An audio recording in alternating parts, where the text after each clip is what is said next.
ఆఫర్ల కోసం హీరోయిన్లు నానా తంటాలు పడుతుంటారు. కాస్తో కూస్తో ఫేమస్ వస్తే చాలు, ఇక దానిని నిలబెట్టుకునేందుకు సెలబ్రిటీలు పడరాని పాట్లు పడుతుంటారు. ఆర్ఎక్స్ 100 హీరోయిన్ పాయల్ రాజ్పూత్ పరిస్థితి కూడా ఇప్పుడు అలానే ఉంది. మొదటి సినిమాతోనే సూపర్ హిట్ సాధించిన ఈ బ్యూటీ బోల్డ్గా నటించి అభిమానులు సొంతం చేసుకుంది. గ్లామర్ చూపించడమే కాదు, లిప్ లాక్లతో రెచ్చిపోయింది. అమ్మడు అందానికి యూత్ అంతా ఎగబడ్డారు. ఆ మూవీ తర్వాత పాయల్ రేంజ్ మారిపోయింది. కట్ చేస్తే సరైన అవకాశాలు లేక తల్లడిల్లిపోయింది.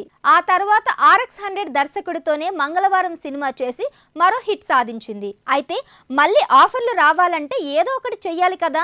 అందుకే ఈ హాట్ బ్యూటీ తన గ్లామరస్ ఫోటోలను సోషల్ మీడియాలో పోస్ట్ చేస్తూ వస్తుంది. తాజాగా పాయల్ ముగ్గురు అమ్మాయిలతో కలిసి బాత్ టబ్లో మందు గ్లాస్ పట్టుకొని కనిపించింది. బ్లాక్ ట్యాప్ రెడ్ స్కర్ట్లో మందు గ్లాస్తో పాయల్ రెచ్చిపోయింది. ఆ ఫోటోలను కాస్త సోషల్ మీడియాలో షేర్ చేయడంతో వైరల్ అవుతున్నాయి. పాయల్ ఫోటోలపై ఆఫర్ల కోసం ఇవేం పనులు అంటూ నెటిజన్లు కామెంట్ చేస్తున్నారు. మొత్తానికి బాత్ టబ్ ఫోటోలతో పాయల్ మరోసారి నెట్టింట సందడి చేస్తుంది.